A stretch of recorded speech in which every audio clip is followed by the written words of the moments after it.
Marley was dead to begin with. There is no doubt whatever about that. The register of his burial was signed by the clergyman, the clerk, the undertaker, and the chief mourner. Scrooge signed it, and Scrooge's name was good upon change for anything he chose to put his hand to. Scrooge and he were partners for I don't know how many years. Scrooge was his sole executor, his sole administrator, his sole assign, his sole residuary legatee, his sole friend, and sole mourner. And even Scrooge was not so dreadfully cut up by the said event, but that he was an excellent man of business on the very day of the funeral, and solemnized it with an undoubted bargain. The mention of Marley's funeral brings me back to the point I started from. There is no doubt that Marley was dead. This must be distinctly understood, or nothing wonderful can come of the story I am going to relate. Scrooge never painted out old Marley's name. There it stood, years afterwards, above the warehouse door. Scrooge and Marley. The firm was known as Scrooge and Marley. Sometimes people new to the business called Scrooge Scrooge, and sometimes Marley. But he answered to both names. It was all the same to him. Oh, but he was a tight-fisted hand at the grindstone, Scrooge. Squeezing, wrenching, grasping, scraping, clutching, covetous old sinner. Hard and sharp as flint, from which no steel had ever struck out generous fire. Secret and self-contained, and solitary as an oyster. The cold within him froze his old features, nipped his pointed nose, shrivelled his cheek, stiffened his gait, made his eyes red, his thin lips blue, and spoke out shrewdly in his grating voice. A frosty rime was on his head, and on his eyebrows, and his wiry chin. He carried his own low temperature always about with him. He iced his office in the dog days, and didn't thaw it 1 degree at Christmas. External heat and cold had little influence on Scrooge. No warmth could warm, no wintry weather chill him. No wind that blew was bitterer than he. No falling snow was more intent upon its purpose, no pelting rain less open to entreaty. Nobody ever stopped him in the street to say with gladsome looks, "My dear Scrooge, how are you? When will you come to see me?" No beggars implored him to bestow a trifle.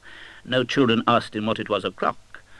No man or woman ever once in all his life inquired the way to such and such a place of Scrooge. Even the blind men's dogs appeared to know him, and when they saw him coming on, would tug their owners into doorways and up courts, and then would wag their tails as though they said, "No eye at all is better than an evil eye, dark master." But what did Scrooge care? It was the very thing he liked, to edge his way along the crowded paths of life, warning all human sympathy to keep its distance, was what the knowing ones called nuts to Scrooge. Now, once upon a time, of all the good days in the year, on Christmas Eve, old Scrooge sat busy in his counting-house.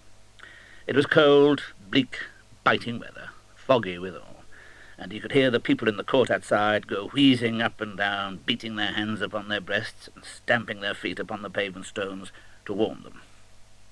The city clocks had only just gone 3, but it was quite dark already. It had not been light all day, and candles were flaring in the windows of the neighbouring offices like ruddy smears upon the palpable brown air. The fog came pouring in at every chink and keyhole, and was so dense without that although the court was of the narrowest, the houses opposite were mere phantoms. To see the dingy cloud come drooping down, obscuring everything, one might have thought that nature lived hard by and was brewing on a large scale. The door of Scrooge's counting-house was open, that he might keep his eye upon his clerk, who, in a dismal little cell beyond, a sort of tank, was copying letters. Scrooge had a very small fire, but the clerk's fire was so very much smaller that it looked like one coal. But he couldn't replenish it, for Scrooge kept the coal box in his own room, and so surely as the clerk came in with a shovel, the master predicted that it would be necessary for them to part. Wherefore the clerk put on his white comforter and tried to warm himself with a candle, in which effort, not being a man of strong imagination, he failed. "Merry Christmas, uncle! God save you!" cried a cheerful voice. It was the voice of Scrooge's nephew, who came upon him so quickly that this was the first intimation he had of his approach. "Ah," said Scrooge, "humbug!" He had so heated himself with rapid walking in the fog and frost, this nephew of Scrooge's, that he was all in a glow. His face was ruddy and handsome, his eyes sparkled, and his breath smoked again. "Christmas a humbug, Uncle?" said Scrooge's nephew. "You don't mean that, I'm sure." "I do," said Scrooge. "Merry Christmas. What right have you to be merry? What reason have you to be merry? You're poor enough." "Oh, come then," returned the nephew gaily. "What right have you to be dismal? What reason have you to be morose? You're rich enough." Scrooge, having no better answer ready on the spur of the moment, said, "Bah!" again, and followed it up with, "Humbug." "Don't be cross, Uncle," said the nephew. "What else can I be? And I live in such a world of fools as this. Merry Christmas, out upon Merry Christmas. What's Christmas time to you but a time for paying bills without money? Time for finding yourself a year older but not an hour richer. A time for balancing your books and having every item in 'em for a round dozen of months presented dead against you.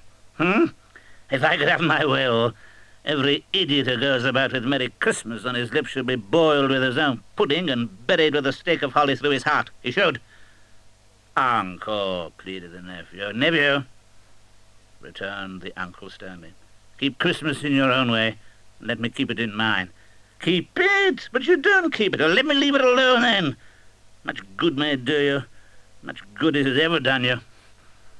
"There are many things from which I might have derived good, by which I have not profited, I dare say," returned the nephew. "Christmas among the rest. But I'm sure I have always thought of Christmas time, when it has come round, apart from the veneration due to its sacred name and origin, if anything belonging to it can be apart from that, as a good time. A kind, forgiving, charitable, pleasant time. The only time I know of in the long calendar of the year when men and women seem by one consent to open their shut-up hearts freely, and to think of people below them as if they really were fellow passengers to the grave and not another race of creatures bound on other journeys. And therefore, Uncle, though it has never put a scrap of gold or silver in my pocket, I believe that it has done me good, and will do me good, and I say God bless it." The clerk in the tank involuntarily applauded.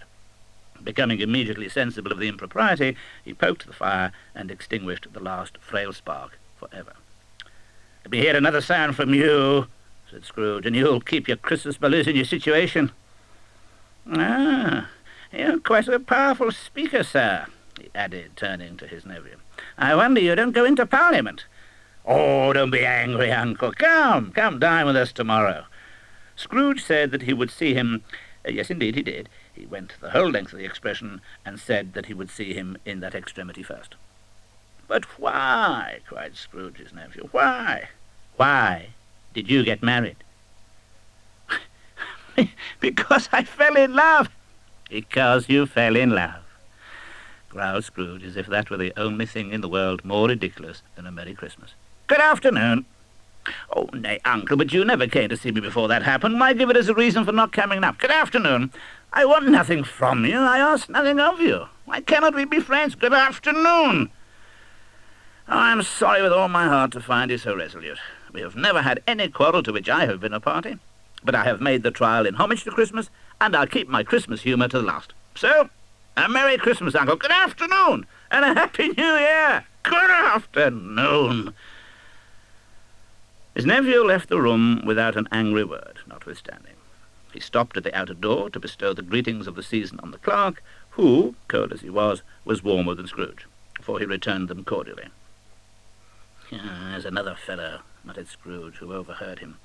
"That clerk, 15 shillings a week, wife and family talking about Merry Christmas. I'll retire to Bedlam." This lunatic, in letting Scrooge's nephew out, had let 2 other people in. They were portly gentlemen, pleasant to behold, and now stood, with their hats off, in Scrooge's office. They had books and papers in their hands, and bowed to him. "Scrooge and Marley's, I believe," said one of the gentlemen, referring to his list. "Have I the pleasure of addressing Mr. Scrooge or Mr. Marley?" "Mr. Marley has been dead these 7 years," Scrooge replied. "He died 7 years ago, this very night." "Oh, we have no doubt his liberality is well represented by his surviving partner," said the gentleman, presenting his credentials. It certainly was, for there had been 2 kindred spirits. At the ominous word liberality, Scrooge frowned and shook his head and handed the credentials back. At this festive season of the year, Mr. Scrooge, said the gentleman, taking up a pen, it is more than usually desirable that we should make some slight provision for the poor and destitute who suffer greatly at the present time. Many thousands are in want of common necessaries. Hundreds of thousands are in want of common comfort, sir. Are there no prisons? Asked Scrooge.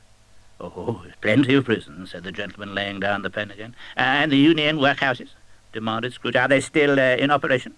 Oh, they are, still, returned the gentleman. I wish I could say they were not. The treadmill and the poor law are in full vigour, then? Both very busy, sir. Oh, I was afraid from what you said at first that something had occurred to stop them in their useful course. I'm very glad to hear it. Under the impression that they scarcely furnish Christian cheer of mind or body to the multitude, returned the gentleman, a few of us are endeavouring to raise a fund to buy the poor some meat and drink and means of warmth. We choose this time because it is a time of all others when want is keenly felt and abundance rejoices. What shall I put you down for? Nothing, Scrooge replied. Ah, you wish to be anonymous. I wish to be left alone, said Scrooge. Since you ask me what I wish, gentlemen, that is my answer. I don't make merry myself at Christmas, and I can't afford to make idle people merry. I help to support the establishments I have mentioned. They cost enough, and those who are badly off must go there. Many can't go there, and many would rather die. If they would rather die, they had better do it, and decrease the surplus population. Besides, excuse me, I don't know that. But you might know it, observed the gentleman. It's not my business. It's enough for a man to understand his own business and not to interfere with other people's. Mine occupies me constantly. Good afternoon, gentlemen. Seeing clearly that it would be useless to pursue their point, the gentleman withdrew. Scrooge resumed his labours with an improved opinion of himself, and in a more facetious temper than was usual with him. Meanwhile, the fog and darkness thickened so that people ran about with flaring links, proffering their services to go before horses in carriages and conduct them on their way. The ancient tower of a church, whose gruff old bell was always peeping slyly down at Scrooge out of a Gothic window in the wall, became invisible, and struck the hours and quarters in the clouds, with tremulous vibrations afterwards, as if its teeth were chattering in its frozen head up there. The cold became intense. Piercing, searching, biting cold.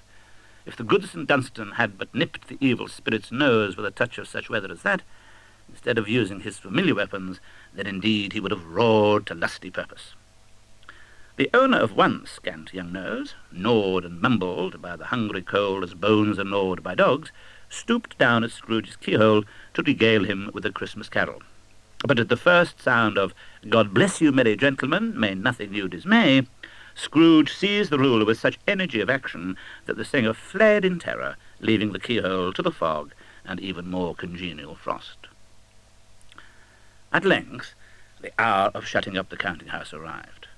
With an ill will, Scrooge dismounted from his stool and tacitly admitted the fact to the expectant clerk in the tank, who instantly snuffed his candle and put on his hat. "You'll want all day tomorrow, I suppose," said Scrooge. If quite convenient, sir." "It's not convenient.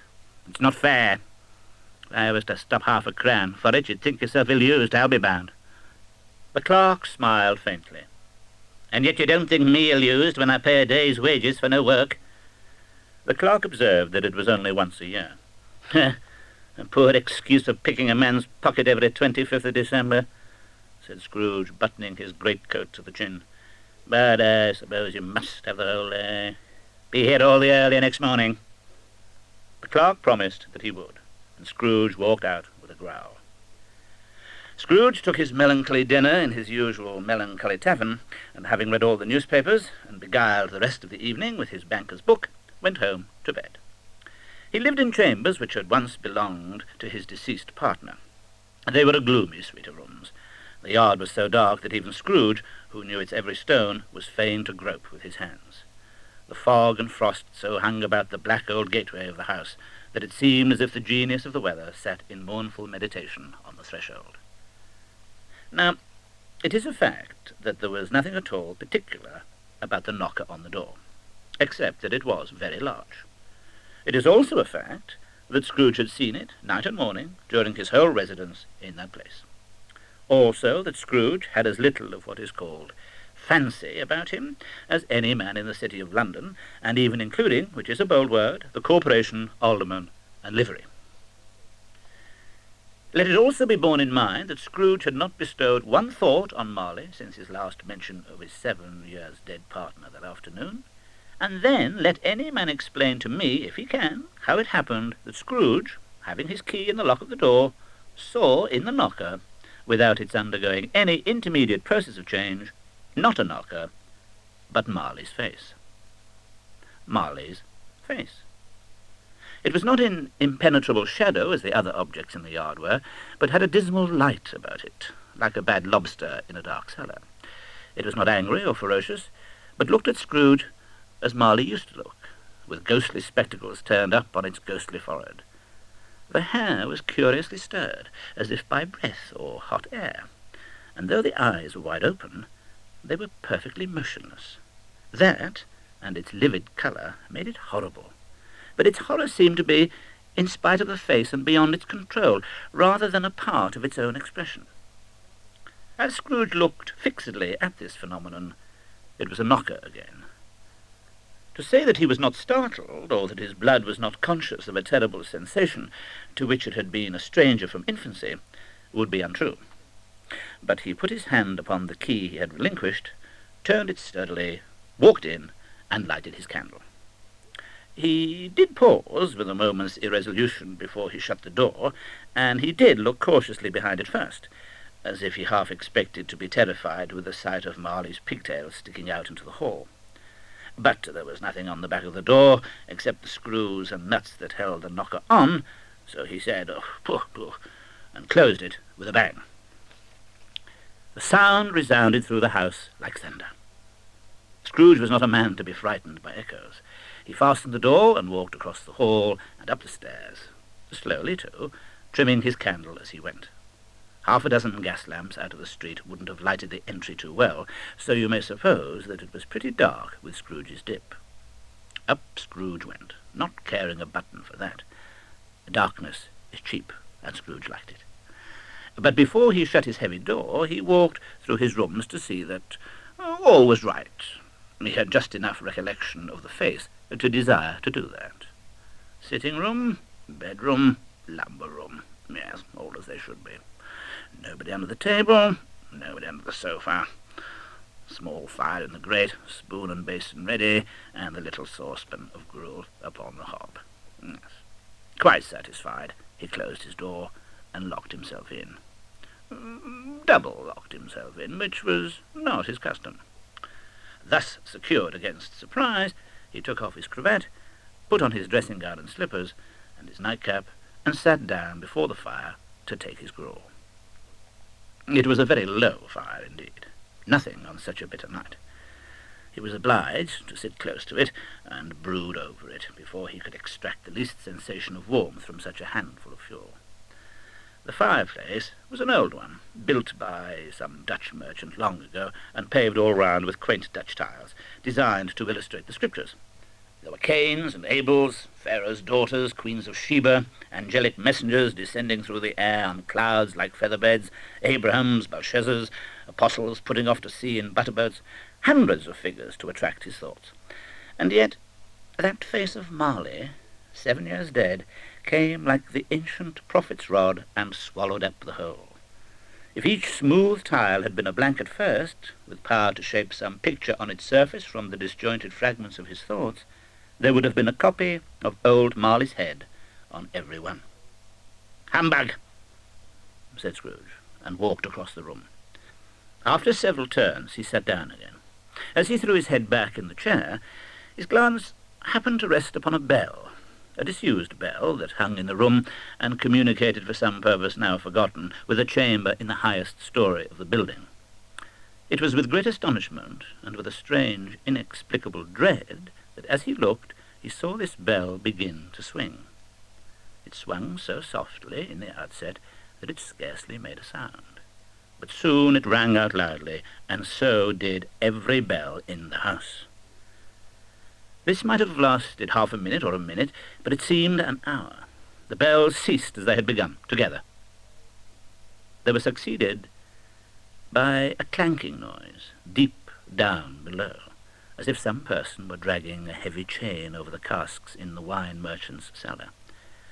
Scrooge then remembered to have heard that ghosts in haunted houses were described as dragging chains.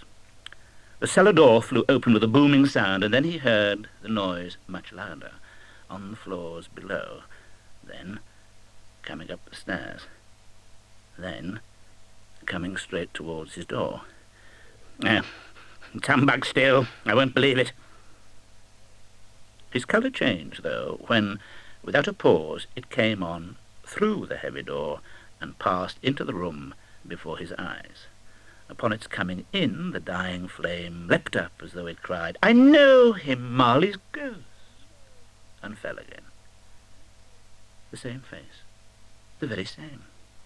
Marley in his pigtail, usual waistcoat, tights and boots, the tassels on the latter bristling like his pigtail, and his coat skirts, and the hair upon his head. The chain he drew was clasped about his middle. It was long and wound about him like a tail, and it was made, for Scrooge observed it closely, of cash boxes, keys, padlocks, ledgers, deeds, and heavy purses wrought in steel.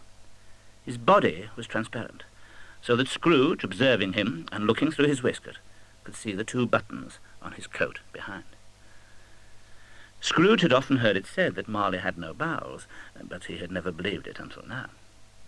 No, nor did he believe it even now.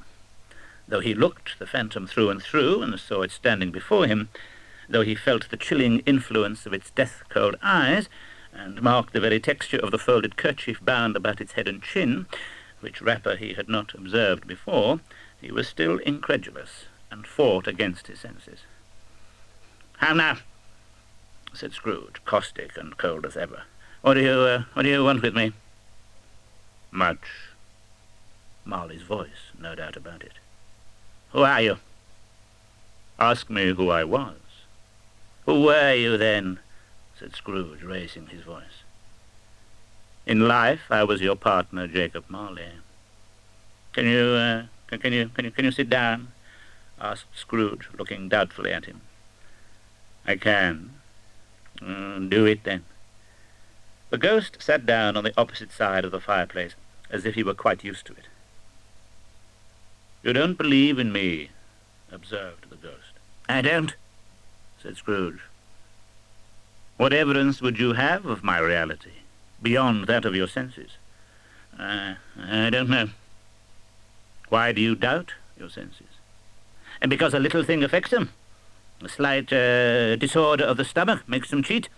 You may be an undigested bit of beef, a blot of mustard, a crumb of cheese, a fragment of an underdone potato.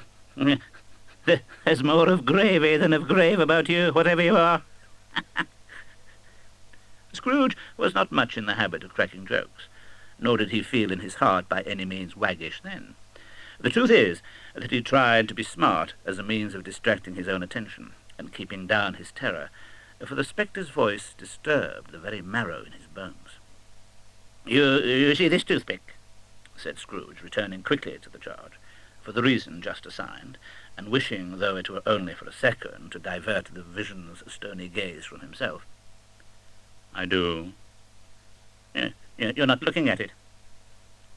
"But I see it, notwithstanding." Well, I have but to swallow this, and be, for the rest of my days, persecuted by a legion of goblins, all of my own creation. Humbug! I tell you, humbug!" At this the spirit raised a frightful cry, and shook its chain with such a dismal and appalling noise that Scrooge held on tight to his chair to save himself from falling in a swoon. But how much greater was his horror when the phantom, taking off the bandage round its head, as if it were too warm to wear indoors, its lower jaw dropped down upon its breast. Scrooge fell upon his knees and clasped his hands before his face. "Mercy! Oh, mercy, dreadful apparition! Why do you trouble me?" "Man of the worldly mind, do you believe in me or not?" "Oh, I do, I must. But why do spirits walk the earth, and why do they come to me?" "It is required of every man that the spirit within him should walk abroad among his fellow men, and travel far and wide. And if that spirit goes not forth in life, it is condemned to do so after death. It is doomed to wander through the world. Oh, woe is me! And witness what it cannot share, but might have shared on earth and turn to happiness. Again the spectre raised a cry and shook its chain and wrung its shadowy hands. You are fettered. Tell me why. I wear the chain I forged in life. I made it link by link and yard by yard. I girded it on of my own free will, and of my own free will I wore it. Is its pattern strange to you? Scrooge trembled more and more. Or would you know the weight and length of the strong coil you bear yourself? It was full as heavy and as long as this 7 Christmas Eves ago. You have labored on it since. It is a ponderous chain. You must have been very slow about it, Jacob, Scrooge observed in a businesslike manner, though with humility and deference. Slow? 7 years dead, and travelling all the time? The whole time. No rest, no peace, incessant torture of remorse. You travel fast? On the wings of the wind. Oh, you might have got over a great quantity of ground in 7 years. The ghost, on hearing this, set up another cry and clanked its chain so hideously in the dead silence of the night that the ward would have been justified in indicting it for a nuisance. Oh, captive, bound and double-ironed, not to know that no space of regret can make amends for one's life's opportunity misused. Yet such was I. Oh, such was I. But you were always a good man of business, Jacob, faltered Scrooge, who now began to apply this to himself. Business, cried the ghost, wringing its hands again. Mankind was my business.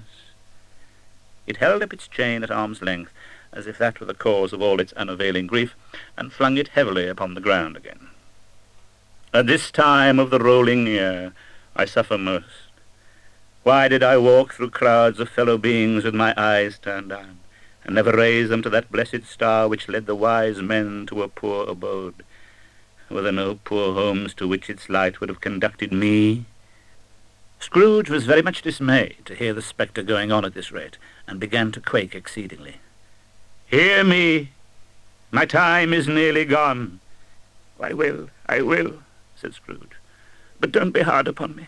Don't be flowery, Jacob, pray.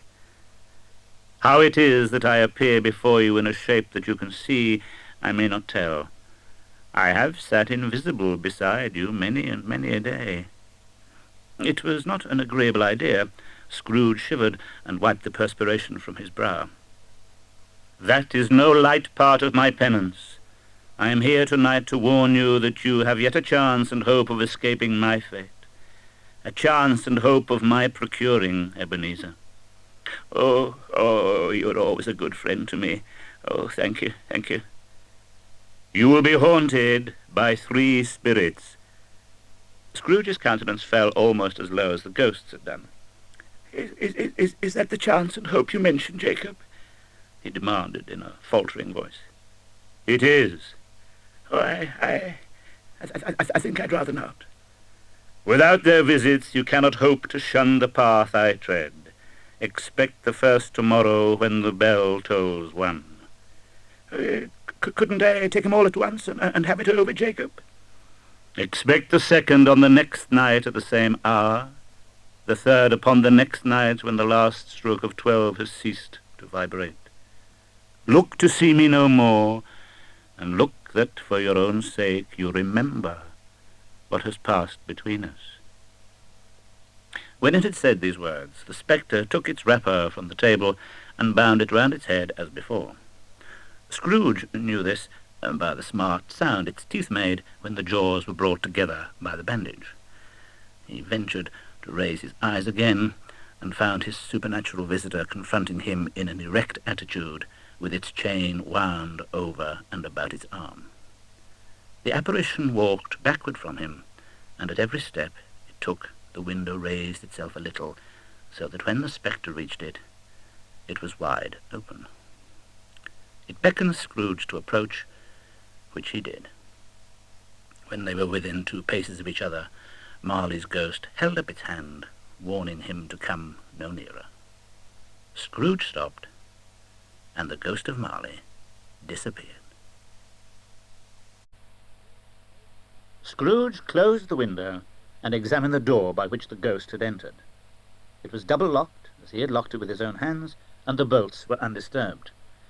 He tried to say humbug, but stopped at the first syllable, and being, from the emotion he had undergone, or the fatigues of the day, or his glimpse of the invisible world, or the dull conversation of the ghost, or the lateness of the hour, much in need of repose, went straight to bed without undressing, and fell asleep upon the instant. When Scrooge awoke, it was so dark that looking out of bed he could scarcely distinguish the transparent window from the opaque walls of his chamber. He was endeavouring to pierce the darkness with his ferret eyes when the chimes of a neighbouring church struck the 4 quarters. So he listened for the hour. To his great astonishment, the heavy bell went on from 6 to 7, and from 7 to 8, and regularly up to 12. Then stopped. 12. It was past 2 when he went to bed. The clock was wrong. An icicle must have got into the works. 12. He touched the spring of his repeater to correct this most preposterous clock. Its rapid little pulse beat 12 and stopped. Why, it isn't possible that I can have slept through a whole day and far into another night. Scrooge thought it over and over and over, and could make nothing of it. The more he thought, the more perplexed he was, and the more he endeavoured not to think, the more he thought. Marley's ghost bothered him exceedingly. Every time he resolved within himself, after mature inquiry, that it was all a dream, his mind flew back again like a strong spring released to its first position, and presented the same problem to be worked all through. Was it a dream or not? Scrooge lay in this state until the chime had gone 3 quarters more, when he remembered on a sudden that the ghost had warned him of a visitation when the bell tolled 1. He resolved to lie awake until the hour was past, and considering that he could no more go to sleep than go to heaven, this was perhaps the wisest resolution in his power. The quarter was so long that he was more than once convinced he must have sunk into a doze unconsciously and missed the clock.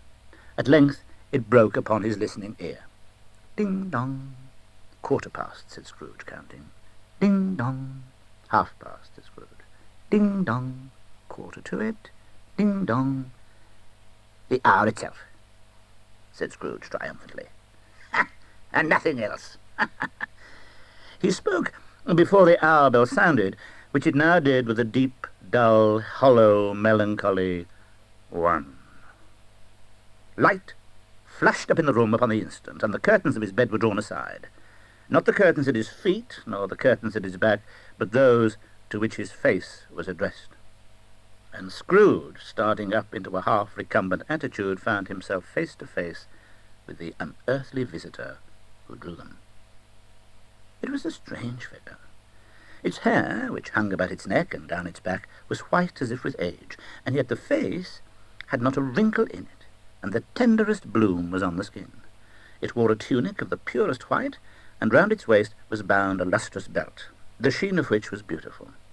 It held a branch of fresh green holly in its hand, and in singular contradiction of that wintry emblem, had its dress trimmed with summer flowers. But the strangest thing about it was that from the crown of its head there sprung a bright, clear jet of light, by which all this was visible, and which was doubtless the occasion of its using, in its duller moments, a great extinguisher for a cap, which it now held under its arm. Are you the spirit, sir, whose coming was foretold to me? I am. The voice was soft and gentle, singularly low, as if instead of being so close beside him, it were at a distance. Who and what are you? I am the ghost of Christmas past. Long past? inquired Scrooge, observant of its dwarfish stature. "No, your past." Perhaps Scrooge could not have told anybody why, if anybody could have asked him, but he had a special desire to see the spirit in his cap, and begged him to be covered. "What?" exclaimed the ghost. "Would you so soon put out with worldly hands the light I give?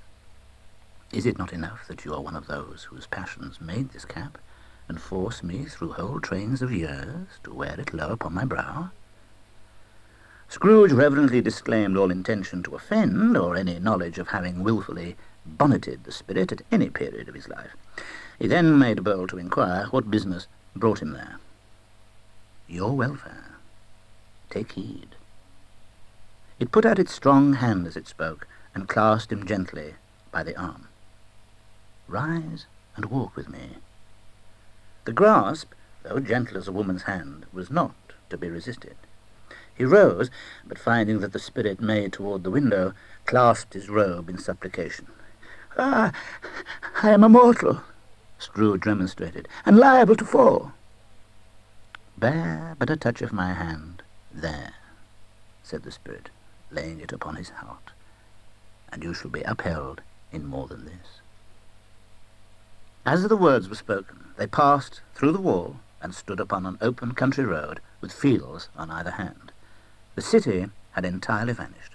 Not a vestige of it was to be seen. The darkness and the mist had vanished with it, for it was a clear, cold winter day, with snow upon the ground.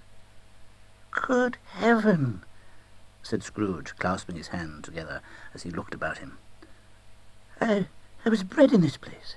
I was a boy here." The spirit gazed upon him mildly. Scrooge begged the ghost to lead him where he would. "You recollect the way?" "Remember it?" cried Scrooge with fervour. I could walk it blindfold." "Strange to have forgotten it for so many years. Let us go on." They walked along the road, Scrooge recognizing every gate and post and tree, until a little market town appeared in the distance, with its bridge, its church, and winding river.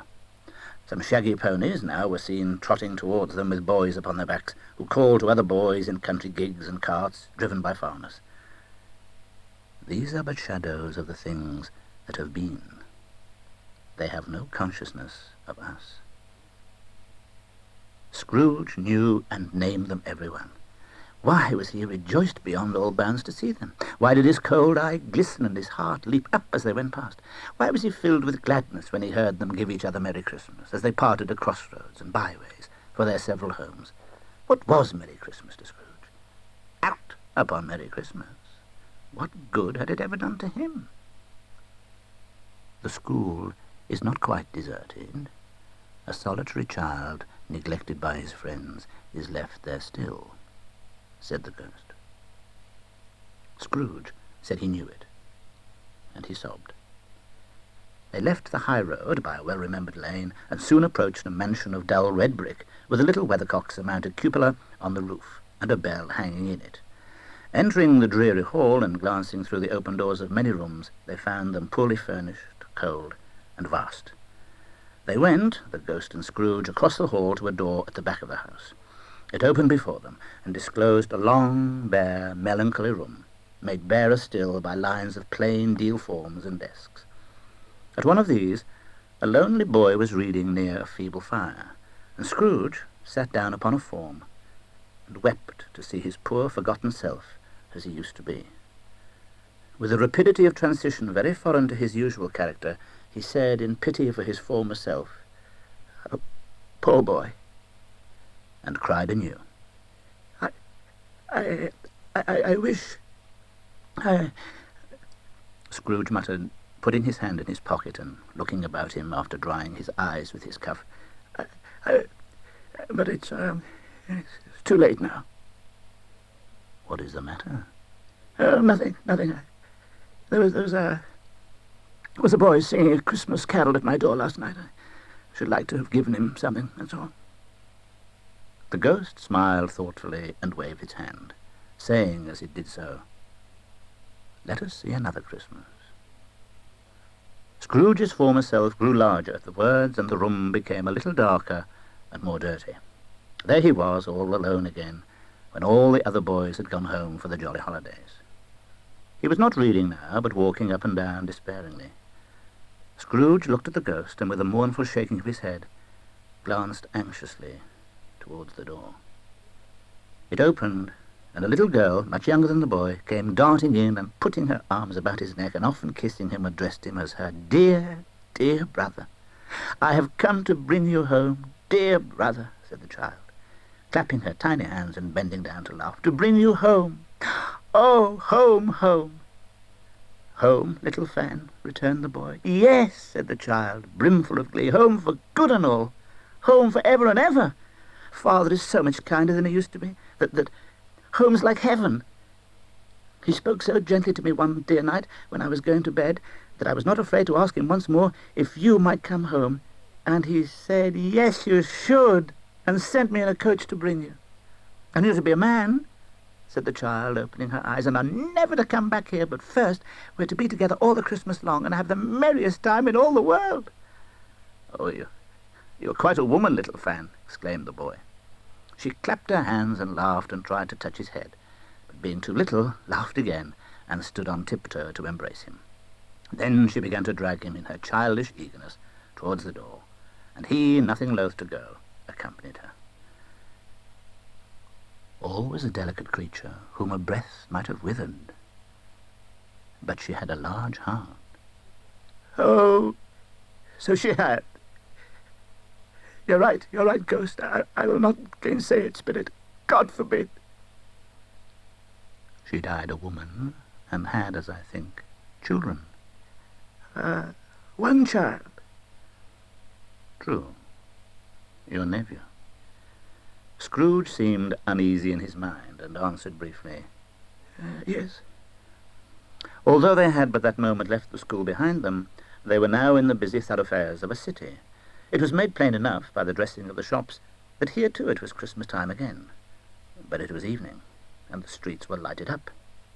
The ghost stopped at a certain warehouse door and asked Scrooge if he knew it. "Know it? I was apprenticed here." They went in. At sight of an old gentleman in a Welsh wig, sitting behind such a high desk that if he had been 2 inches taller he must have knocked his head against the ceiling, Scrooge cried in great excitement, "What? It's old Fezziwig! Bless his heart, it's Fezziwig alive again!" Old Fezziwig laid down his pen, looked up at the clock, which pointed to the hour of 7. He rubbed his hands, adjusted his capacious waistcoat, laughed all over himself from his shoes to his organ of benevolence, and called out in a comfortable, oily, rich, fat, jovial voice, "You ho there, Ebenezer! Dick!"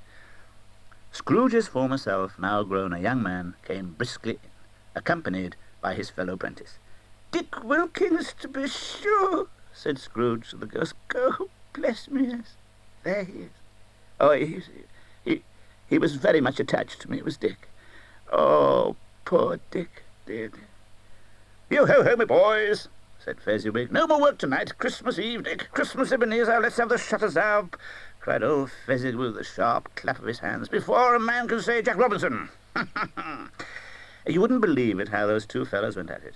They charged into the street with the shutters. 1, 2, 3, had 'em up in their places. 4, 5, 6, barred 'em and pinned 'em. 7, 8, 9, and came back before you could have got to 12, panting like racehorses. "Hilly-ho, hilly-ho!" cried old Fezziwig, skipping down from the high desk with wonderful agility. "Clear away, my lads, clear away. Let's have lots of room here. Hilly-ho, Dick, Chirrup, Ebenezer. Ho, ho, ho!" It was done in a minute. Every movable was packed off, as if it were dismissed from public life for evermore. The floor was swept and watered, the lamps were trimmed, fuel was heaped upon the fire, and the warehouse was as snug and warm and dry and bright a ballroom as you would desire to see upon a winter's night. In came a fiddler with a music book, and went up to the lofty desk, and made an orchestra of it, and tuned like 50 stomachaches. In came Mrs. Fezziwig, one vast substantial smile. In came the 3 Miss Fezziwigs, beaming and lovable. In came the 6 young followers, whose hearts they broke. In came all the young men and women employed in the business. In came the housemaid with her cousin, the baker. In came the cook with her brother's particular friend, the milkman. In came the boy from over the way, who was suspected of not having board enough from his master. trying to hide himself behind the girl from next door but one, who was proved to have had her ears pulled by her mistress. In they all came, one after another, some shyly, some boldly, some gracefully, some awkwardly, some pushing, some pulling. In they all came anyhow and everyhow. Away they all went, 20 couples at once. There were dances, and there were forfeits, and more dances, and there was cake, and there was a great piece of cold roast, and there was a great piece of cold boil, and there were mince pies, and plenty of beer. And when the clock struck 11, this domestic ball broke up. Mr. and Mrs. Fezziwig took their stations, one on either side of the door, and shaking hands with every person individually as he or she went out, wished him or her a Merry Christmas. When everybody had retired but the 2 prentices, they did the same to them, and thus the cheerful voices died away, and the lads were left to their beds, which were under a counter in the back shop.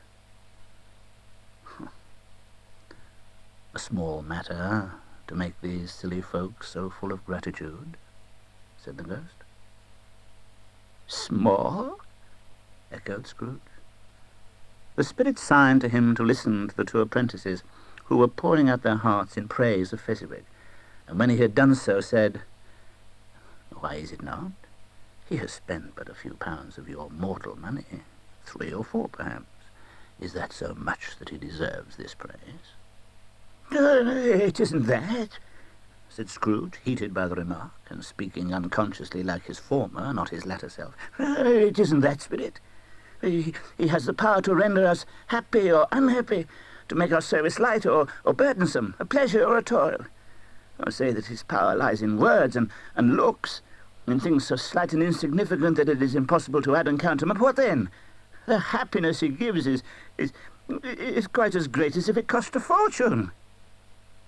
He felt the spirit's glance and stopped. What is the matter? Nothing particular. Something, I think. No, I should like to be able to say a word or two to my clerk just now, that's all. My time grows short. Quick. This was not addressed to Scrooge, or to anyone whom he could see, but it produced an immediate effect, for again Scrooge saw himself. He was older now, a man in the prime of life. His face had not the harsh and rigid lines of later years, but it had begun to wear the signs of care and avarice. There was an eager, greedy, restless motion in the eye which showed the passion that had taken root, and where the shadow of the growing tree would fall. He was not alone, but sat by the side of a fair young girl in a mourning dress, in whose eyes there were tears, which sparkled in the light that shone out of the ghost of Christmas past. It matters little, she said softly, to you very little. Another idol has displaced me, and if it can cheer and comfort you in time to come, as I would have tried to do, I have no just cause to grieve. What idol has displaced you? He rejoined. A golden one. I know how strong and irresistible it must be, but if you were free today, tomorrow, yesterday, can I believe that you would choose a dowerless girl? You, who in your very confidence with her weigh everything by gain? Or, choosing her, if for a moment you were false enough to your one guiding principle to do so, do I not know that your repentance and regret would surely follow? I do, and I release you, with a full heart, for the love of him you once were. He was about to speak, but with her head turned from him, she resumed. You may, the memory of what is past half makes me hope you will have pain in this. Very, very brief time, and you will dismiss the recollection of it, gladly, as an unprofitable dream from which it happened well that you awoke. May you be happy in the life you have chosen. She left him, and they parted. Spirit, said Scrooge in a broken voice, remove me from this place. I told you these were shadows of the things that have been, said the ghost. That they are what they are. Do not blame me. Remove me, please. Cannot bear it. He turned upon the ghost, and seeing that it looked upon him with a face in which in some strange way there were fragments of all the faces it had shown him, wrestled with it. Leave me. Take me back. Haunt me no longer. In the struggle, if that can be called a struggle in which the ghost, with no visible resistance on its own part, was undisturbed by any effort of its adversary, Scrooge observed that its light was burning high and bright, and dimly connecting that with its influence over him, he seized the extinguisher cap and by a sudden action pressed it down upon its hand. The spirit dropped beneath it so that the extinguisher covered its whole form. But though Scrooge pressed it down with all his force, he could not hide the light, which streamed from under it in an unbroken flood upon the ground. He was conscious of being exhausted and overcome by an irresistible drowsiness, and further, of being in his own bedroom. He gave the cap a parting squeeze, in which his hand relaxed, and had barely time to reel to bed before he sank into a heavy sleep. Awaking and sitting up in bed to get his thoughts together, Scrooge had no occasion to be told that the bell was again upon the stroke of 1. He felt that he was restored to consciousness in the right nick of time, for the especial purpose of holding a conference with the second messenger dispatched to him through Jacob Marley's intervention. But finding that he turned uncomfortably cold when he began to wonder which of his curtains this new spectre would draw back, he put them every one aside with his own hands, and lying down again established a sharp lookout all around the bed. For he wished to challenge the spirit on the moment of its appearance, and did not wish to be taken by surprise and made nervous. Now, being prepared for almost anything, he was not by any means prepared for nothing, and consequently when the bell struck 1, and no shape appeared, he was taken with a violent fit of trembling. 5 minutes, 10 minutes, a quarter of an hour went by, yet nothing came. All this time he lay upon his bed, the very core and centre of a blaze of ruddy light, which streamed upon it when the clock proclaimed the hour, and which, being only light, was more alarming than a dozen ghosts. He began to think that the source and secret of this ghostly light might be in the adjoining room, from whence, on further tracing it, it seemed to shine. This idea taking full possession of his mind, he got up softly and shuffled in his slippers to the door. The moment Scrooge's hand was on the lock, a strange voice called him by his name and bade him enter. He obeyed.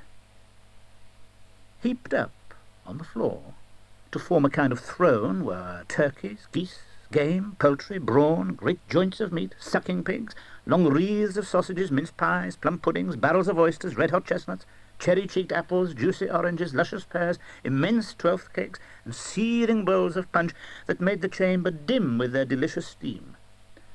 In easy state upon the couch there sat a jolly giant, glorious to see, who bore a glowing torch in shape not unlike Plenty's horn, and held it up, high up, to shed its light on Scrooge as he came peeping round the door. "Come in!" exclaimed the ghost. "Come in, and know me better, man." Scrooge entered timidly, and hung his head before this spirit. He was not the dogged Scrooge he had been, and though the spirit's eyes were clear and kind, he did not like to meet them. "I am the ghost of Christmas present," said the spirit. "Look upon me." Scrooge reverently did so. It was clothed in one simple green robe, or mantle, bordered with white fur. "You have never seen the like of me before?" exclaimed the spirit. "Never," Scrooge made answer to it. "I've never walked forth of the younger members of my family, meaning, for I am very young, my elder brothers born in these later years," pursued the phantom. I don't think I have. I'm afraid I have not. Have you had many brothers, spirit?" "Oh, more than 1,800. It's a tremendous family to provide for." The ghost of Christmas present rose. "Spirit," said Scrooge submissively, "conduct me where you will. I went forth last night on compulsion, and I learnt a lesson which is working now. Tonight, if you have aught to teach me, let me profit by it." "Touch my robe." Scrooge did as he was told, and held it fast. Holly, mistletoe, red berries, ivy, turkeys, geese, game, poultry, brawn, meat, pigs, sausages, oysters, pies, puddings, fruit, and punch all vanished instantly. So did the room, the fire, the ruddy glow, the hour of night, and they stood in the city streets on Christmas morning, where, for the weather was severe, the people made a rough but brisk and not unpleasant kind of music in scraping the snow from the pavement in front of their dwellings, and from the tops of their houses, whence it was mad delight to the boys to see it come plumping down into the road below and splitting into artificial little snowstorms. The sky was gloomy, and the shortest streets were choked up with a dingy mist, half thawed, half frozen, whose heavier particles descended in a shower of sooty atoms, as if all the chimneys in Great Britain had, and by one consent, caught fire and were blazing away to their dear hearts' content. The people who were shovelling away on the housetops were jovial and full of glee, calling out to one another from the parapets, and now and then exchanging a facetious snowball. The poulterers' shops were still half open, and the fruiterers were radiant in their glory. There were great round, pot-bellied baskets of chestnuts, shaped like the waistcoats of jolly old gentlemen, lolling at the doors and tumbling out into the street in their apoplectic opulence. There were Norfolk biffins, squab and swarthy, setting off the yellow of the oranges and lemons, and in the great compactness of their juicy persons, urgently entreating and beseeching to be carried home in paper bags and eaten after dinner. The grocers, oh, the grocers, nearly closed, with perhaps 2 shutters down, or 1, but through those gaps such glimpses. The customers were all so hurried and so eager in the hopeful promise of the day that they tumbled up against each other at the door, crushing their wicker baskets wildly, and left their purchases upon the counter, and came running back to fetch them, and committed hundreds of the like mistakes in the best humour possible, while the grocer and his people were so frank and fresh that the polished hearts with which they fastened their aprons behind might have been their own, worn outside for general inspection and for Christmas doors to peck at if they chose. And at the same time there emerged from scores of by-streets, lanes, and nameless turnings innumerable people carrying their dinners to the bakers' shops. The sight of these poor revellers appeared to interest the spirit very much, for he stood with Scrooge beside him in a baker's doorway, and taking off the covers as their bearers passed, sprinkled incense on their dinners from his torch. And it was a very uncommon kind of torch, for once or twice, when there were angry words between some dinner carriers who had jostled each other, he shed a few drops of water on them from it, and their good humour was restored directly. For they said, it was a shame to quarrel upon Christmas Day. And so it was. God love it, so it was. In time the bells ceased, and the bakers were shut up. And yet there was a genial shadowing forth of all these dinners and the progress of their cooking in the thawed blotch of wet above each baker's oven, where the pavement smoked as if its stones were cooking too. Is there a peculiar flavour in what you sprinkle from your torch?" asked Scrooge. "There is, my own." "Would it apply to any kind of dinner on this day?" "To any kindly given, to a poor one most." "Why to a poor one most?" "Because it needs it most." "Spirit," said Scrooge after a moment's thought, "I wonder you, of all the beings in the many worlds about us, should desire to cramp these people's opportunities of innocent enjoyment." "I?" "You would deprive them of their means of dining every 7th day, often the only day on which they can be said to dine at all, wouldn't you?" "I?" "You seek to close these places on the 7th day, and it comes to the same thing." "I seek?" Oh, forgive me if I am wrong. It has been done in your name, or at least in that of your family, said Scrooge. There are some upon this earth of yours, returned the spirit, who lay claim to know us, and who do their deeds of passion, pride, ill will, hatred, envy, bigotry, and selfishness in our name, who are as strange to us and all our kith and kin as if they had never lived. The spirit led him, both of them invisible, straight to Scrooge's clerks. On the threshold of the door the spirit smiled, and stopped to bless Bob Cratchit's dwelling with the sprinkling of his torch.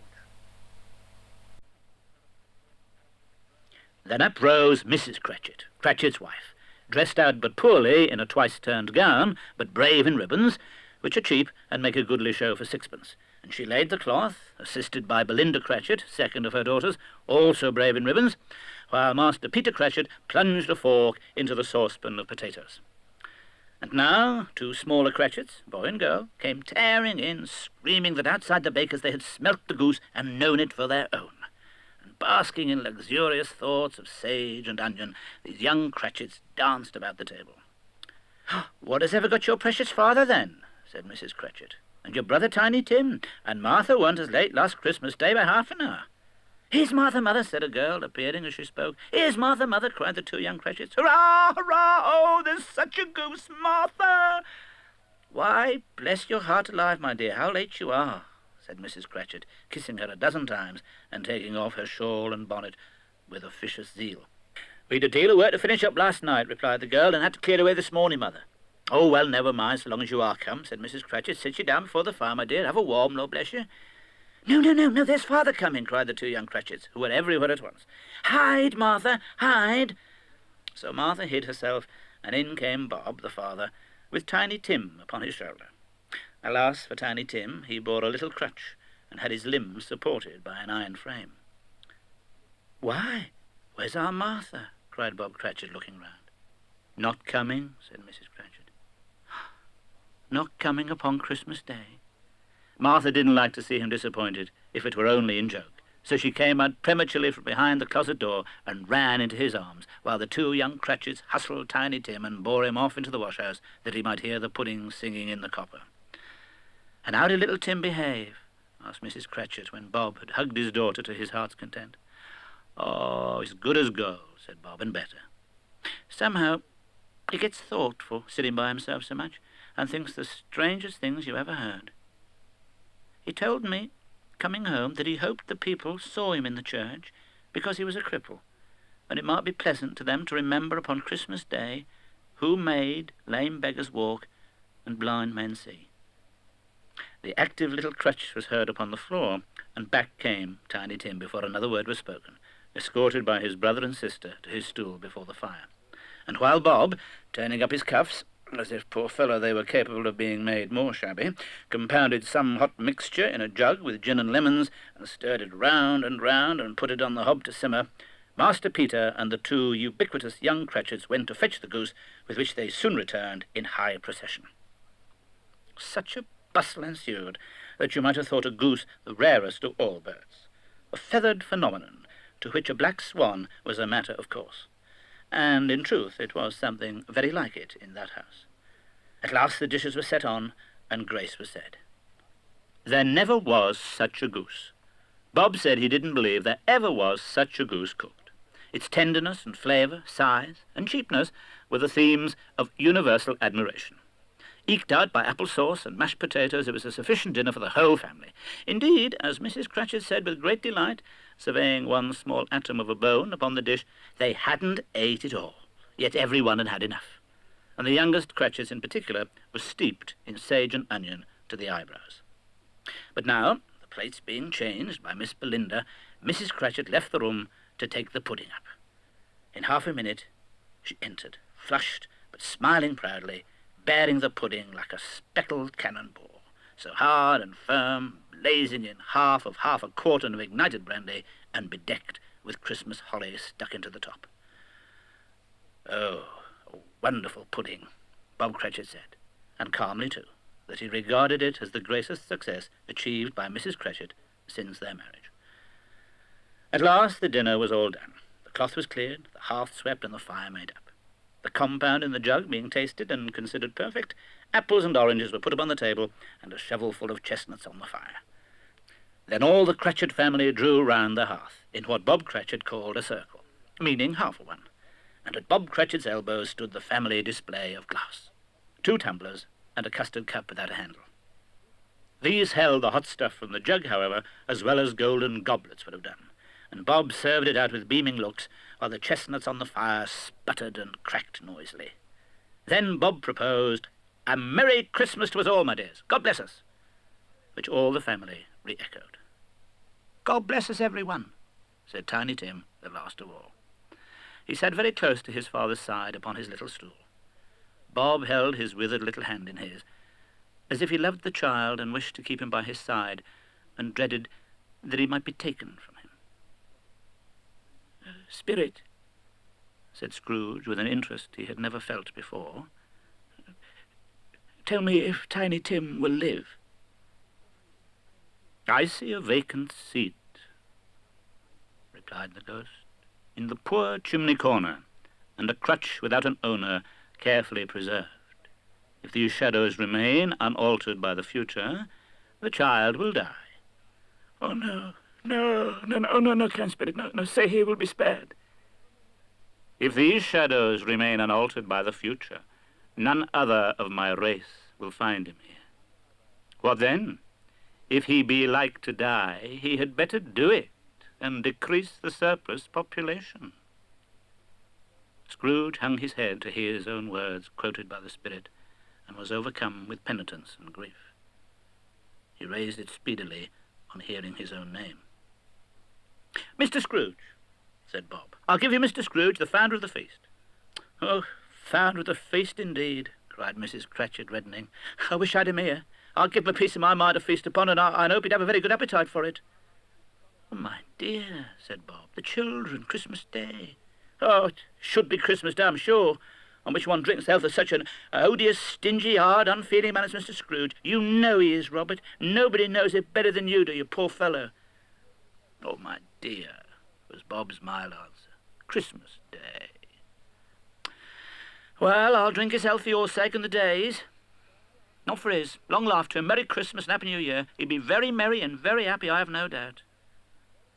The children drank the toast after her. It was the first of their proceedings which had no heartiness. Tiny Tim drank it last of all, but he didn't care twopence for it. Scrooge was the ogre of the family. The mention of his name cast a dark shadow on the party, which was not dispelled for full 5 minutes. "Come," said the spirit. By this time it was getting dark and snowing pretty heavily, and as Scrooge and the spirit went along the streets, the brightness of the roaring fires in kitchens, parlours, and all sorts of rooms was wonderful. Here the flickering of the blaze showed preparations for a cosy dinner, with hot plates baking through and through before the fire, and deep red curtains ready to be drawn to shut out cold and darkness. There all the children of the house were running out into the snow to meet their married sisters, brothers, cousins, uncles, aunts, and be the first to greet them. Here again were shadows on the window blind of guests assembling. And there a group of handsome girls, all hooded and fur-booted, and all chattering at once, tripped lightly off to some near neighbour's house, where woe upon the single man who saw them enter. Artful witches, well they knew it, in a glow. Again the ghost sped on. It was a great surprise to Scrooge to hear a hearty laugh. It was a much greater surprise to Scrooge to recognise it as his own nephew's, and to find himself in a bright, gleaming room, with the spirit standing smiling by his side, and looking at that same nephew with approving affability. Laughed Scrooge's nephew. "Oh, there is nothing in the world so irresistibly contagious as laughter and good humour. When Scrooge's nephew laughed in this way, holding his sides, rolling his head, and twisting his face into the most extravagant contortions, Scrooge's niece, by marriage, laughed as heartily as he, and their assembled friends, being not a bit behindhand, roared out lustily. "Oh, no. He said, that Christmas was a humbug, as I live, cried Scrooge's nephew, and he believed it too. Oh, more shame for him, Fred, said Scrooge's niece indignantly. Bless those women. They never do anything by halves. They are always in earnest. She was very pretty, exceedingly pretty, with a dimpled, surprised-looking capital face, a ripe little mouth that seemed made to be kissed, as no doubt it was. Oh, he's a comical old fellow. Said truth, and not so pleasant as he might be. However, his offences carry their own punishment, and I have nothing to say against him, said Scrooge's nephew. I'm sure he is very rich, Fred, hinted Scrooge's niece. At least you always tell me so. What of that, my dear? His wealth is of no use to him. He won't do any good with it. He don't make himself comfortable with it. He hasn't the satisfaction of thinking that he's ever going to benefit us with it. Oh, I have no patience with him, observed Scrooge's niece. Scrooge's niece's sisters and all the other ladies expressed the same opinion. Oh, well, I have, said Scrooge's nephew. I'm sorry for him. I couldn't be angry with him if I tried. I mean, who suffers by his ill whims? Himself, always. Here he takes it into his head to dislike us, and he won't come and dine with us. But what's the consequence? He loses an excellent dinner. The consequences of his taking a dislike to us and not making merry with us is, as I think, that he loses some pleasant moments, which could do him no harm. I'm sure he loses pleasanter companions than he can find in his own thoughts, either in his mouldy old office or his dusty chambers. But I mean to give him the same chance every year, whether he likes it or not. For I pity him. He may rail at Christmas till he dies, but he can't help thinking better of it. I defy him if he finds me going there in good temper year after year and saying, Uncle Scrooge, how are you? If it only puts him in the vein to leave his poor clerk £50. Well, that's something. He encouraged them in their merriment and passed the bottle joyously. He has given us plenty of merriment, I'm sure, continued Fred, and it would be ungrateful not to drink his health. Here's a glass of mulled wine ready to our hand at the moment, and I say, Uncle Scrooge. Well, Uncle Scrooge, they cried. A Merry Christmas and a Happy New Year to the old man, whatever he is, said Scrooge's nephew. He wouldn't take it from me, but may have it nevertheless. Uncle Scrooge. Scrooge had imperceptibly become so gay and light of heart that he would have pledged the unconscious company in return, and thanked them in an inaudible speech if the ghost had given him time. But the whole scene passed off in the breath of the last words spoken by his nephew, and he and the spirit were again upon their travels. My life upon this globe is very brief, said the ghost. It ends tonight. Oh, tonight, cried Scrooge. Tonight at midnight. Hark, the time is drawing near. The chimes were ringing the 11:15 at that moment. Forgive me if I am not justified in what I ask, said Scrooge, looking intently at the spirit's robe, but I see something strange and not belonging to yourself protruding from your skirts. Is it a foot or a claw? It might be a claw, for the flesh there is upon it, was the spirit's sorrowful reply. Look here. From the foldings of its robe it brought 2 children, wretched, abject, frightful, hideous, miserable. They knelt down at its feet and clung upon the outside of its garment. Oh, man, look here. Look down here, exclaimed the ghost. They were a boy and girl, yellow, meagre, ragged, scowling, wolfish, but prostrate too in their humility. Where graceful youth should have filled their features out and touched them with its freshest tints, a stale and shriveled hand, like that of age, had pinched, twisted them, and pulled them into shreds. Where angels might have sat enthroned, devils lurked, and glared out menacing. No change, no degradation, no perversion of humanity in any grade through all the mysteries of wonderful creation has monsters half so horrible and dread. Scrooge started back, appalled. Having them shown to him in this way, he tried to say they were fine children, but the words choked themselves, rather than be parties to a lie of such enormous magnitude. Spirit, are they yours? Scrooge could say no more. "They are men's," said the spirit, looking down upon them, "and they cling to me, appealing from their fathers. This boy is ignorance, this girl is want. Beware them both, and all of their degree, but most of all beware this boy, for on his brow I see that written which is doom, unless the writing is erased. Deny it," cried the spirit, stretching out its hand towards the city. "Slander those who tell it ye. Admit it for your factious purposes, and make it worse, and abide the end." Have they no refuge or resource? "Are there no prisons?"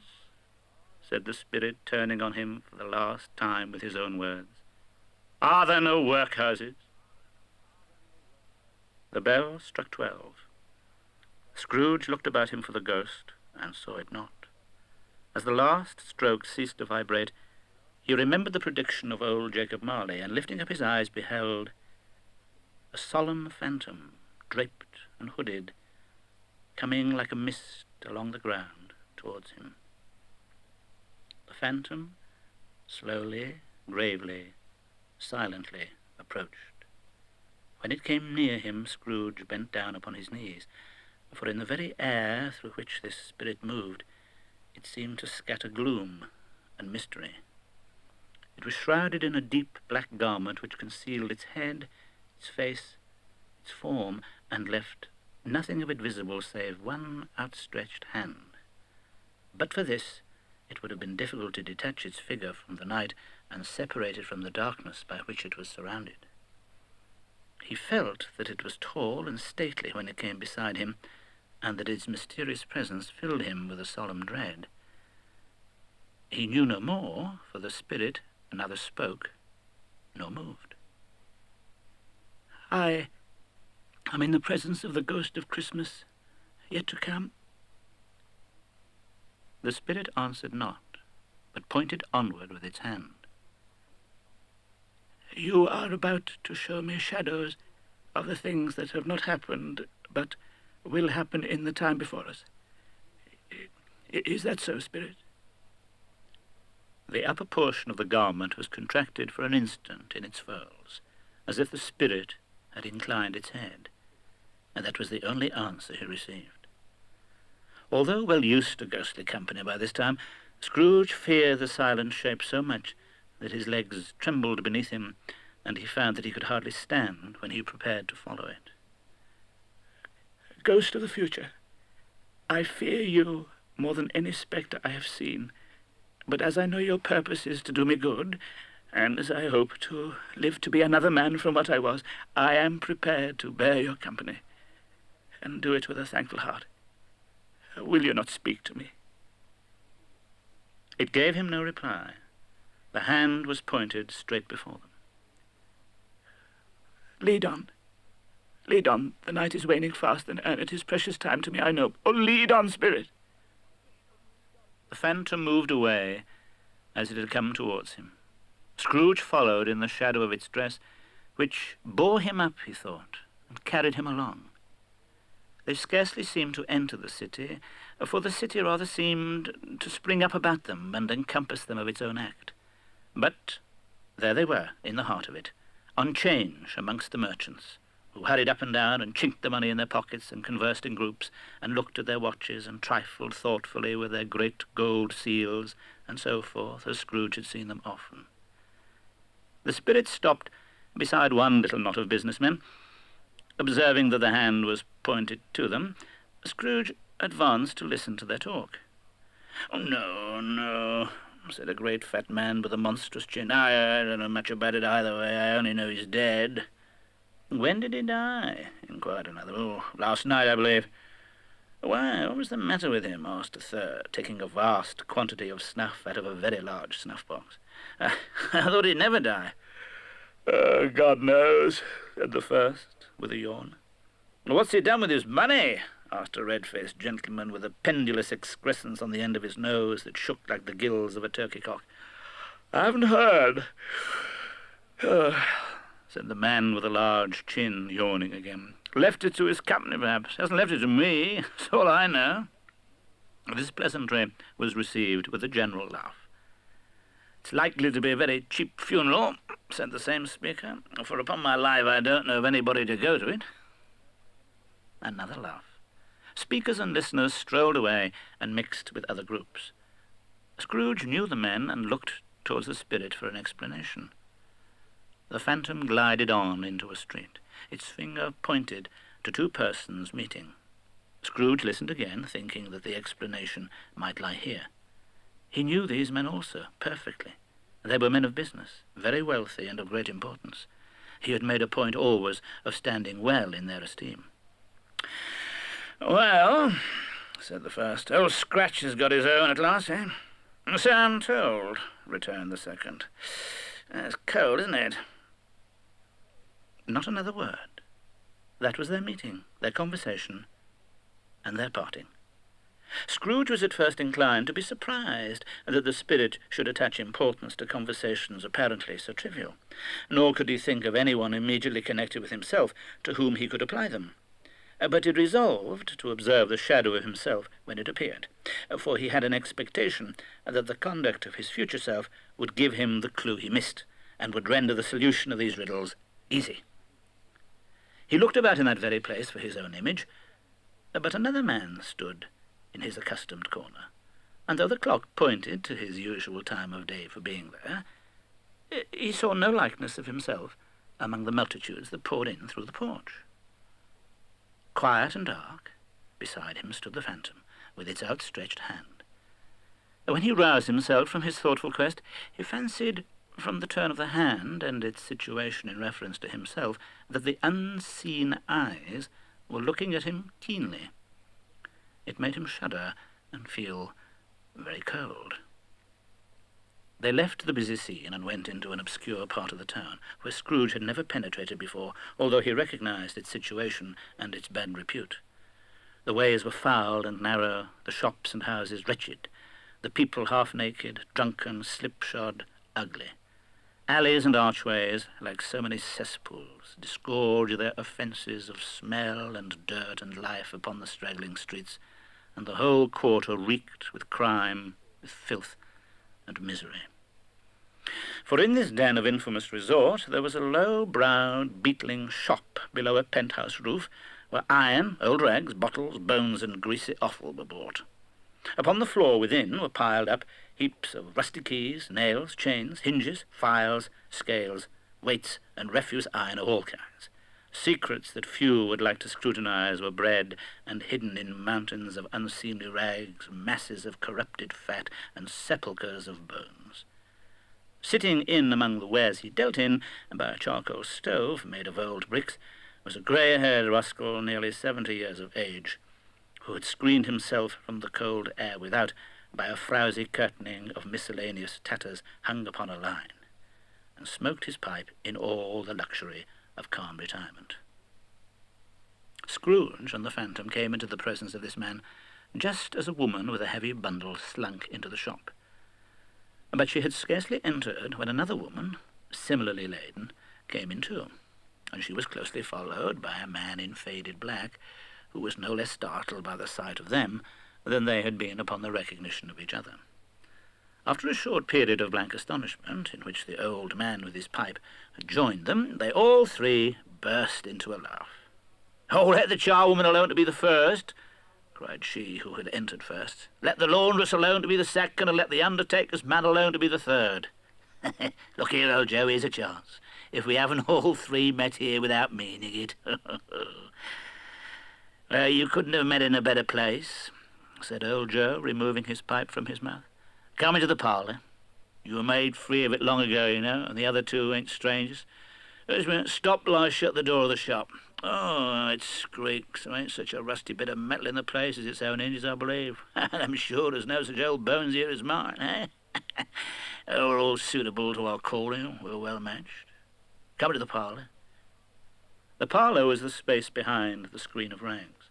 The old man raked the fire together with an old stair-rod, and having trimmed his smoky lamp, for it was night, with the stem of his pipe, put it in his mouth again. While he did this, the woman, who had already spoken, threw her bundle on the floor and sat down in a flaunting manner on a stool, crossing her elbows on her knees and looking with a bold defiance at the other two. "What odds, then? What odds, Mrs. Dilber?" said the woman. "Every person has a right to take care of themselves. He always did." "Well, that's true indeed," said the laundress. "No man more so." "Why then, don't stand staring as if you was afraid, woman. Who's the wiser? We're not going to pick holes in each other's coats, I suppose?" "No, indeed," said Mrs. Dilber and the man together. "We should hope not." "Very well, then," cried the woman. "That's enough. Who's the worse for the loss of a few things like these? Not a dead man, I suppose, eh?" "No, indeed," said Mrs. Dilber, laughing. "If he wanted to keep him after he was dead, wicked old screw.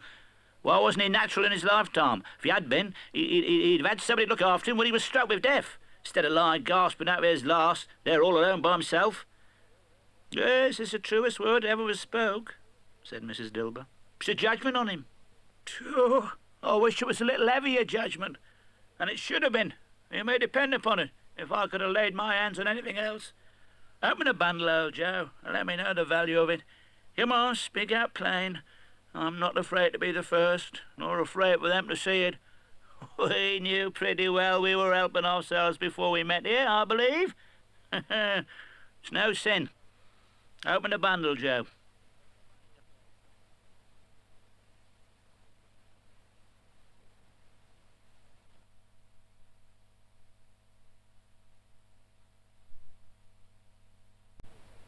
The gallantry of her friends, however, would not allow of this, and the man in faded black, mounting the breach first, produced his plunder.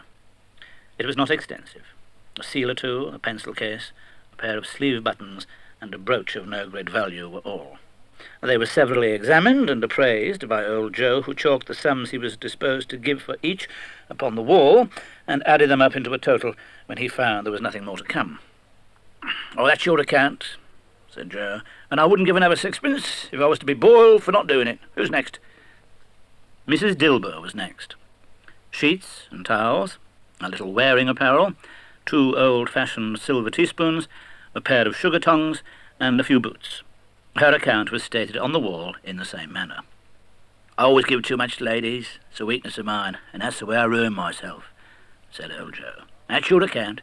If you asked me for another penny and made it an open question, I'd repent of being so liberal and knock off half a crown." "And now undo my bundle, Joe," said the first woman. Joe went down on his knees for the greater convenience of opening it, and having unfastened a great many knots, dragged out a large and heavy roll of some dark stuff. "What do you call this?" said Joe. "Bed curtains?" "Ah," returned the woman, laughing and leaning forward on her crossed arms. "Bed curtains."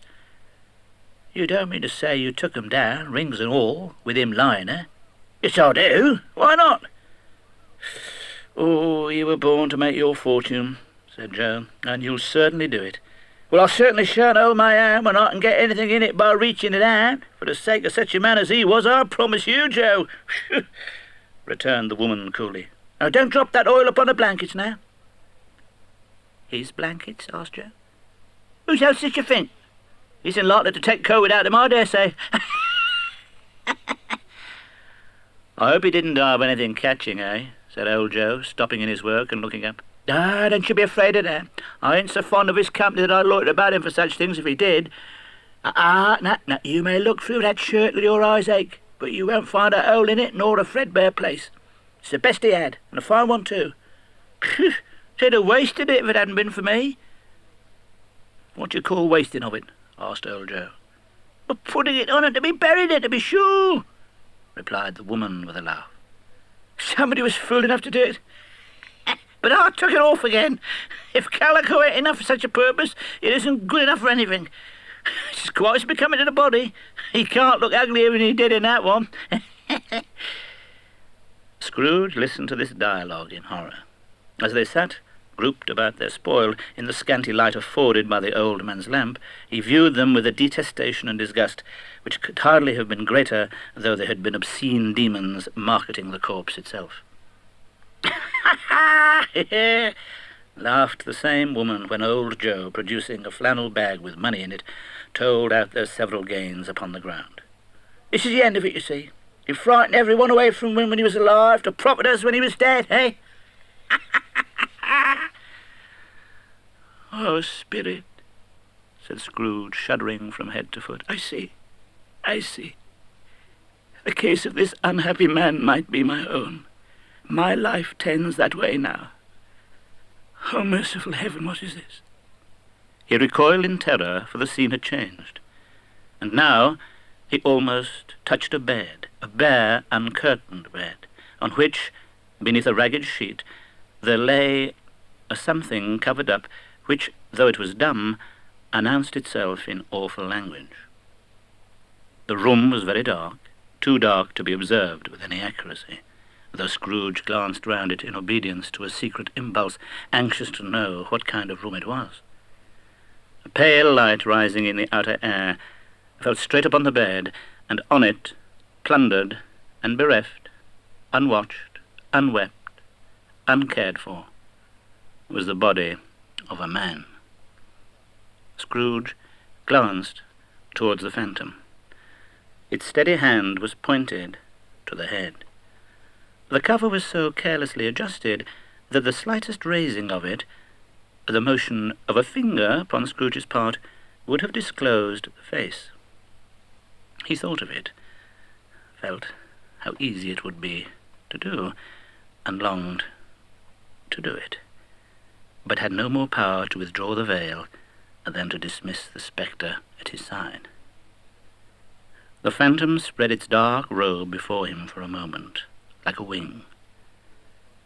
They entered poor Bob Cratchit's house, at the dwelling he had visited before, and found the mother and the children seated around the fire. Quiet, very quiet. The noisy little Cratchits were as still as statues in one corner. "There's your father at the door," said Mrs. Cratchit. She hurried out to meet him, and Bob, in his comforter, he had need of it, poor fellow, came in. His tea was ready for him on the hob, and they all tried who should help him to it most. Then the two young Cratchits got upon his knees and laid, each child, a little cheek against his face, as if they said, "Oh, don't mind it, father. Don't be grieved." Bob was very cheerful with them, and spoke pleasantly to all the family. He looked at the work upon the table and praised the industry and speed of Mrs. Cratchit and the girls. They would be done long before Sunday, he said. "Sunday. You went today then, Robert?" said his wife. "Oh, yes, my dear," returned Bob. "Oh, I wish you could have gone. It would have done you good to see how green a place it is. But you'll see it often. I promised him that I would walk there on a Sunday. A little child. Oh, my little child." He broke down all at once. He couldn't help it. If he could have helped it, he and his child would have been farther apart, perhaps, than they were. He left the room and went upstairs into the room above, which was lighted cheerfully and hung with Christmas. There was a chair set close beside the child, and there were signs of someone having been there lately. Poor Bob sat down in it, and when he had thought a little and composed himself, he kissed the little face. He was reconciled to what had happened, and went down again, quite happy. Mrs. Cratchit kissed him, his daughters kissed him, the two young Cratchits kissed him, and Peter and himself shook hands. Spirit of Tiny Tim, thy childish essence was from God. "Spectre," said Scrooge, "something informs me that our parting moment is at hand. I know it, but I know not how. Tell me, what man that was whom we saw lying dead?" The ghost of Christmas yet to come conveyed him as before. He joined it once again, and wondering why and whither he had gone, accompanied it until they reached an iron gate. He paused to look round before entering. A churchyard. Here, then, the wretched man whose name he had now to learn lay underneath the ground. It was a worthy place, walled in by houses, overrun by grass and weeds, the growth of vegetation's death, not life, choked up with too much burying, fat with repleted appetite. A worthy place. The spirit stood among the graves and pointed down to one. He advanced towards it, trembling. The phantom was exactly as it had been, but he dreaded that he saw new meaning in its solemn shape. "Before I draw nearer to that stone to which you point, answer me one question. Tell me, spirit, are these the shadows of the things that will be, or are they shadows of things that may be only?" Still the ghost pointed downward to the grave by which it stood. "Men's courses will foreshadow certain ends to which, if persevered in, they must lead. But if the courses be departed from, the ends will change. Oh, yes, yes. Say it is thus with what you show me." The spirit was immovable as ever. Scrooge crept towards it, trembling as he went, and following the finger, read upon the stone of the neglected grave his own name, Ebenezer Scrooge. "Ah, am I that man who lay upon the bed?" The finger pointed from the grave to him, and back again. "Oh, spirit, oh, no, no." The finger still was there. "Oh, spirit, spirit, hear me. I am not the man I was. I will not be the man I must have been but for this intercourse. Show me this, if I am past all hope." For the first time, the hand appeared to shake. "Oh, good spirit, your nature intercedes for me and pities me. Assure me that I yet may change these shadows you have shown me by an altered life." The kind hand trembled. "I will honor Christmas in my heart, and try to keep it all the year. I will live in the past, the present, and the future. The spirit of all three shall strive with me. I will not shut out the lessons that they teach. Oh, tell me I may sponge away the writing on this stone." In his agony he caught the spectral hand. It sought to free itself, but he was strong in his entreaty, and detained it. The spirit, stronger yet, repulsed him. Holding up his hands in a last prayer to have his fate reversed, he saw an alteration in the phantom's hood and dress. It shrunk, collapsed, and dwindled down into a bedpost. Yes, and the bedpost was his own. The bed was his own. The room was his own. Best and happiest of it all, the time before him was his own, to make amends in. I will live in the past, the present and the future. The spirits of all three shall strive within me. Oh, Jacob Marley, heaven and the Christmas time be praised for it. I say on my knees, old Jacob, on my knees. Scrooge repeated the words as he scrambled out of bed. He was so fluttered and so glowing with his good intentions that his broken voice would scarcely answer to his call. He had been sobbing violently in his conflict of the spirit, and his face was wet with tears. "They're not torn down," cried Scrooge, folding one of his bed curtains in his arms. "They're not torn down, rings and all. They're here. I am here. The shadows of the things that would have been may be dispelled. They will be. I know they will." His hands were busy with his garments all this time, turning them inside out, putting them on upside down, tearing them, mislaying them, making them parties to every kind of extravagance. I don't know what to do. I don't know what to do," cried Scrooge, laughing and crying in the same breath, and making a perfect laocoon of himself with his stockings. I'm as light as a feather. I'm as happy as an angel. I'm as merry as a schoolboy. I'm as giddy as a drunken man. Merry Christmas to everybody. Happy New Year to all the world. Hello there. Whoop, hello, hello. He had frisked into his sitting room and was now standing there, perfectly winded. "Oh, there's the saucepan that the gruel was in," cried Scrooge, starting off again and going round the fireplace. "There's the door by which the ghost of Jacob Marley entered. There's the corner with the ghost of Christmas presents. And oh, it's all right. It's all true. It all happened. Oh,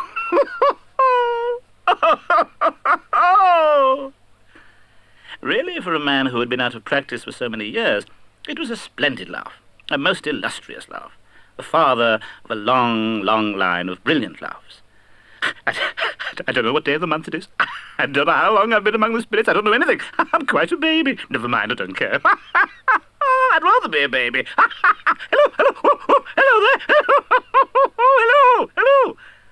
He was checked in his transports by the churches ringing out the lustiest peals he had ever heard. Clash, clang, hammer, ding, dong, bell, bell, dong, ding, hammer, clang, clash. Oh, glorious, glorious. Running to the window, he opened it and put out his head. No fog, no mist, clear, bright, jovial, stirring, cold, cold, piping for the blood to dance to, golden sunlight, heavenly sky, sweet, fresh air, merry bells. Oh, glorious, glorious.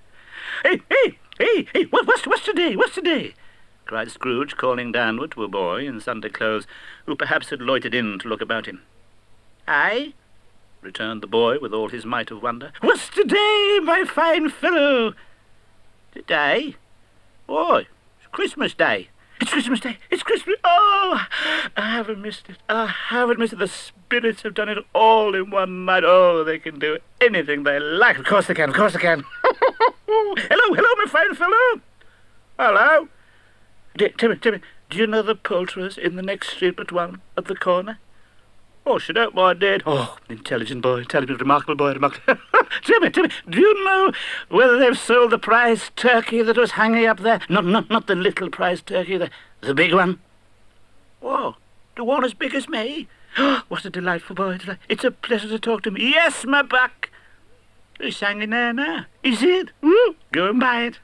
What? No, I'm in earnest. I'm going to go and buy it and tell them to bring it here, that I may give them the direction where to take it. Come back with the man, I'll give you a shilling. Come back with him in less than 5 minutes, I'll give you half a crown. The boy was off like a shot. He must have had a steady hand to Trigger, who could have got a shot off half so fast. Send it to Bob Cratchit's, whispered Scrooge, rubbing his hands and splitting with a laugh. Oh, he shan't know who sends it.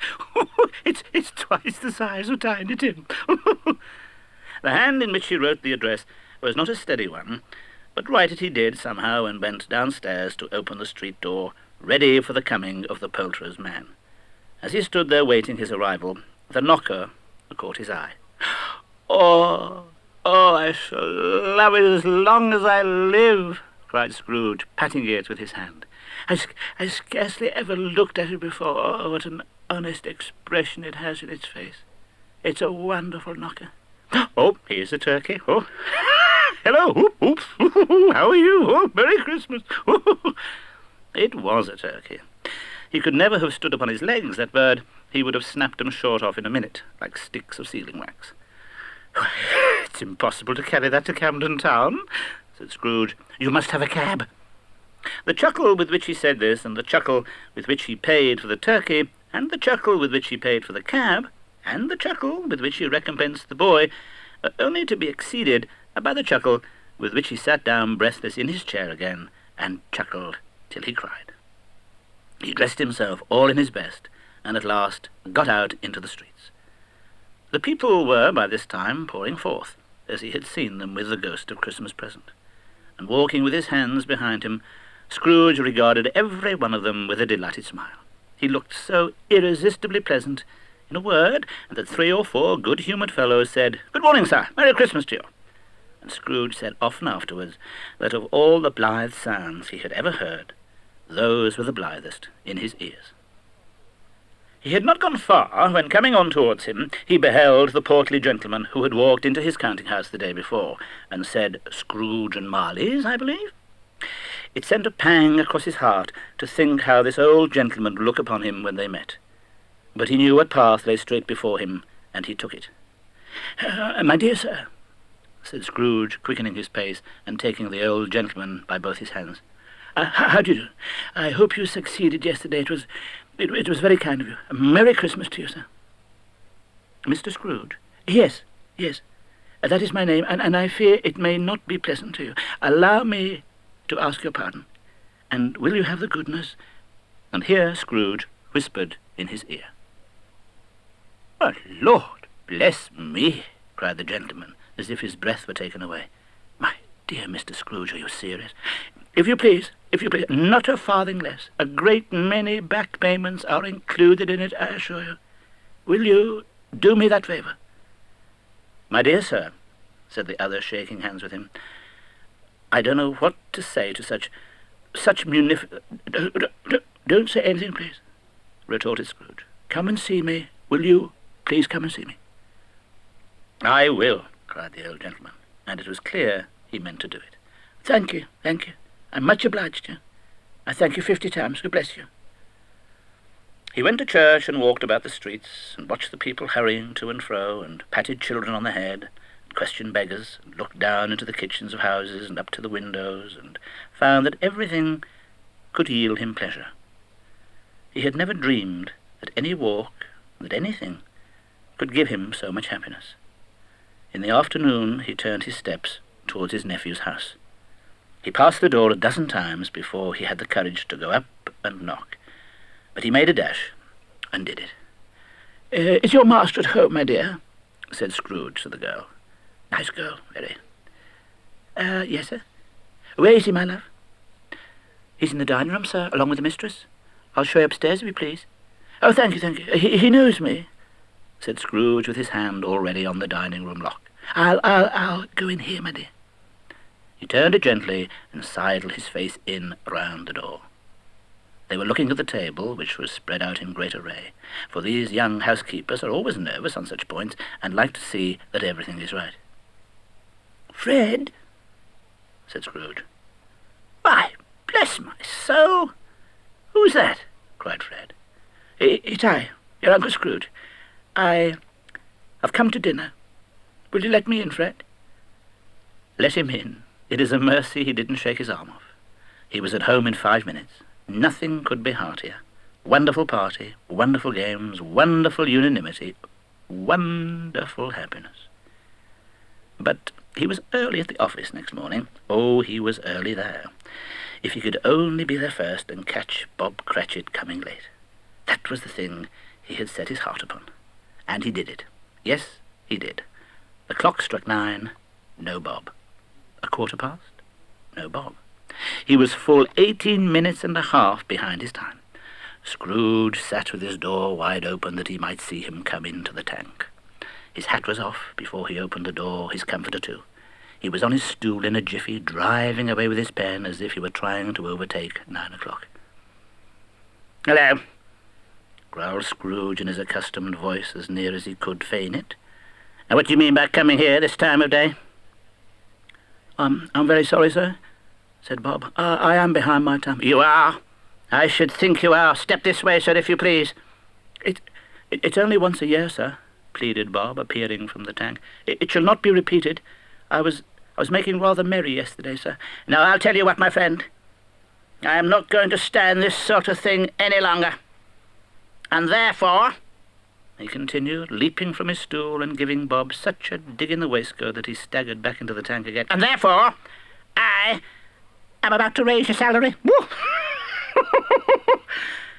Bob trembled and got a little nearer to the ruler. He had a momentary idea of knocking Scrooge down with it, holding him and calling to the people in the court for help and a strait waistcoat. "A Merry Christmas, Bob! A Merry Christmas!" he said with an earnestness that could not be mistaken as he clapped him on the back. "A Merry Christmas, Bob, my good fellow, than I've given you for many a year. I'll raise your salary and endeavour to assist your struggling family, and we will discuss your affairs this very afternoon over a Christmas bowl of smoking bishop, Bob. Eh? Make up the fires and buy another coal scuttle before you dot another I, Bob Cratchit." Scrooge was better than his word. He did it all, and infinitely more. And to Tiny Tim, who did not die, he was a second father. He became as good a friend, as good a master, and as good a man as the good old city knew, or any other good old city, town, or borough in the good old world. Some people laughed to see the alteration in him, but he let them laugh, and little heeded them, for he was wise enough to know that nothing ever happened on this globe for good at which some people did not have their fill of laughter in the outset, and knowing that such as these would be blind anyway, he thought it quite as well that they should wrinkle up their eyes in grins as have the malady in less attractive forms. His own heart laughed, and that was quite enough for him.